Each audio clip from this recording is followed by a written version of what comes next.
happens on this side.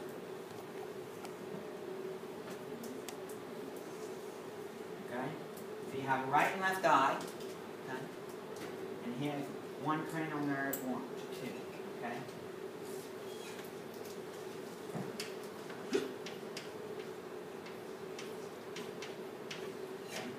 So there's the optic nerve. And there's the optic nerve on the other side as well. Okay? Now.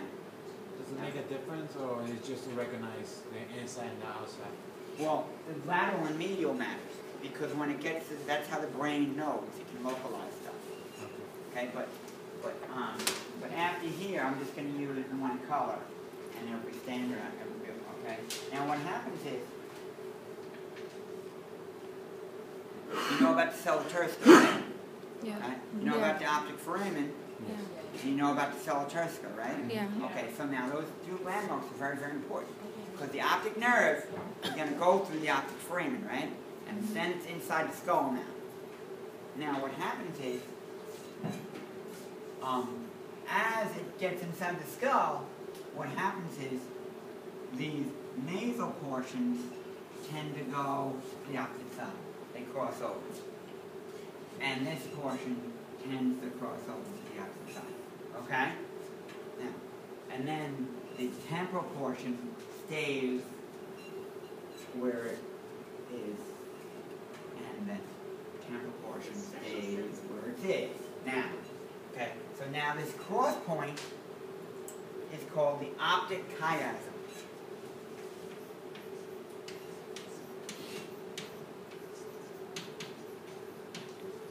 The optic chiasm.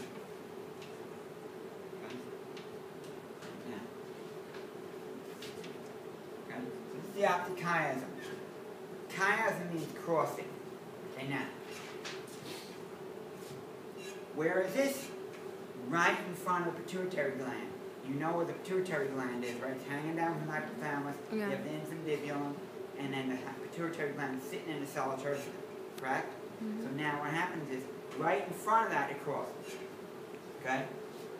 So what happens is now, and the reason why it's laid out like this is because the eye is a lens, right?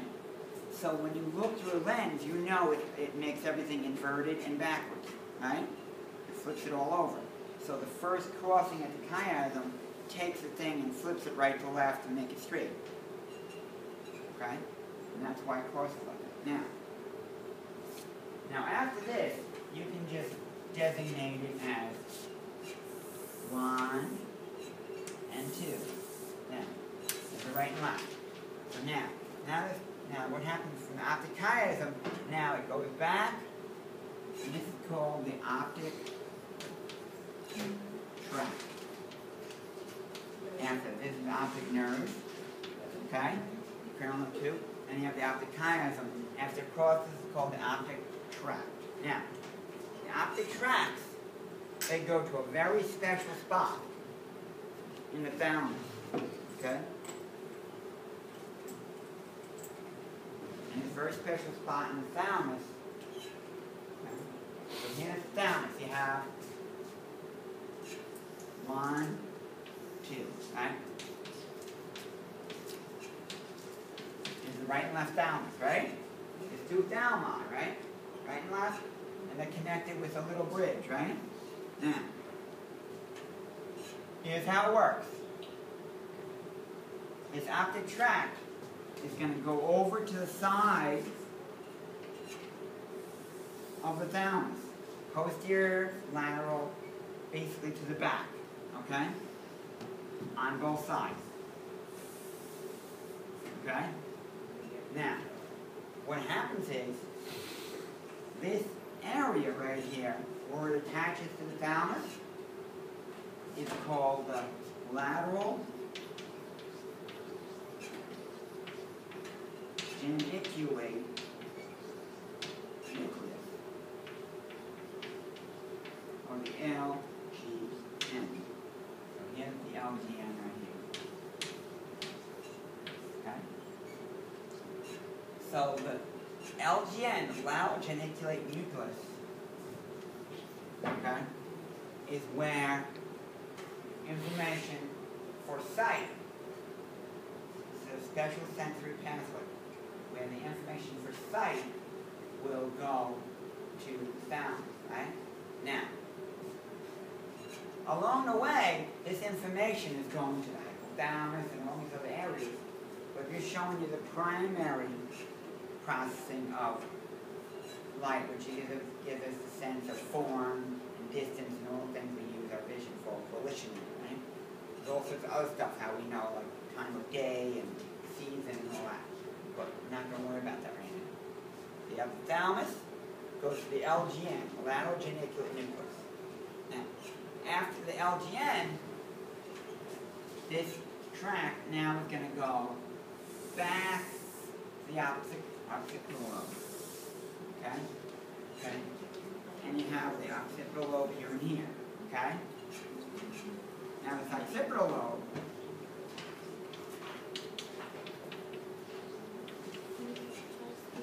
in the occipital lobe, it goes to an area in the occipital lobe, anatomically it's called calcarine fissure, but don't worry about that. Just remember its functional name.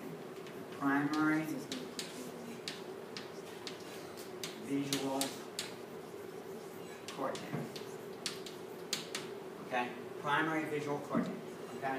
And the primary visual cortex, it works just like the somatosensory cortex would be, you know, in the post-central gyrus as the map. That we take the information, apply it to the map, and it tells us what it is and what we do with it. We do the same thing in the visual cortex, too, right? We have all sorts of images stored as neural information in our visual cortex. It's really cool. Okay? Before I was talking about, I remember some people's names and other people's names. I don't remember other people's names, right? It's because if I talk to them enough, I start to create a map of what a person looks like and their label, right?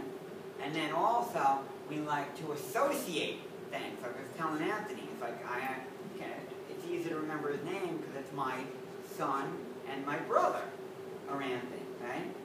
See? So remember that. So, and that's what the primary visual cortex does. It takes the information, applies it to the map, and then we send it to an association cortex, a visual association cortex, right?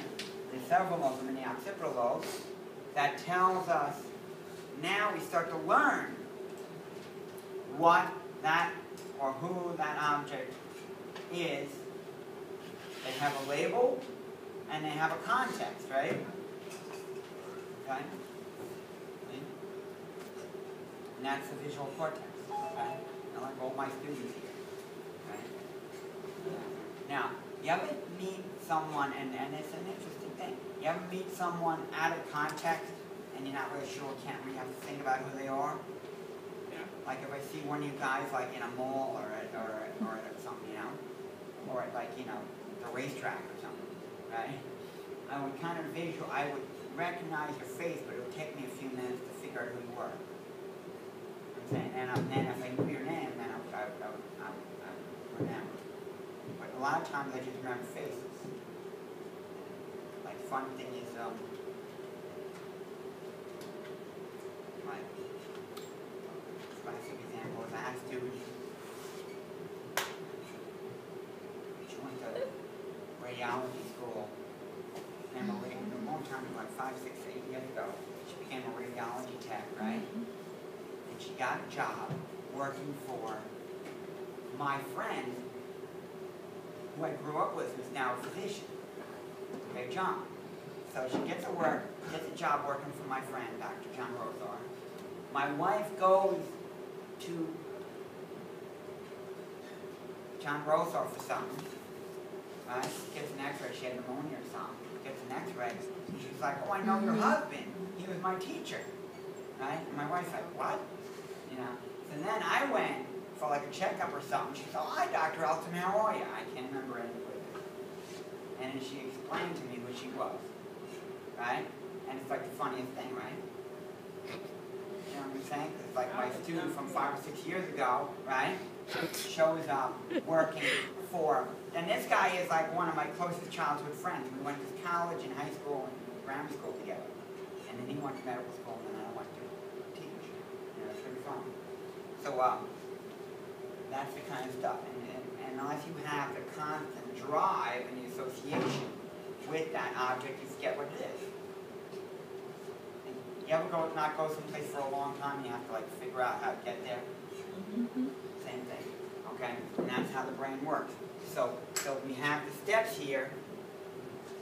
We have the temporal and nasal fields of the retina. They collect the light and travels in cranial nerve too. The nasal portions cross, the temporal portions do not, the optic chiasm. Then they go to the optic chiasm, right, the optic tract, right? And the optic tract goes to the allogenic nucleus of the thalamus. And then from allogenic nucleus goes to the occipital lobe, right? And that's the primary visual cortex, see? And that also is another reason why I want you guys to actually know what you're talking about. Because that might show, that's going to start happening more and more all the time, right? That like people are working out in the field and then someone that I have to take care of, you will have to take care of, right?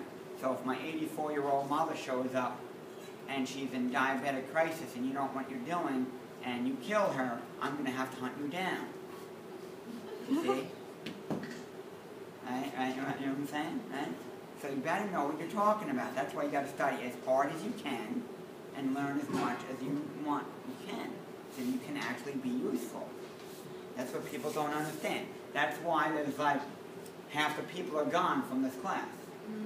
The first class where they're in their entire life, the first time in their life that someone actually told them that they're responsible to know something, and look what happened. You see? See what I'm saying? So that's what I've just been telling you guys all from day one. Make sure you study. Make sure you know something. Make sure you know something. Make sure you know something. And right? because we stay, we get an extra 10 points at that. Well, no, because you stay and you have the courage to stay. That's why I gave you the easiest test in the world. Right. And then told you, and right? You notice how easy the test was I gave you, right? Okay? I asked you like 20% of the material literally. Okay?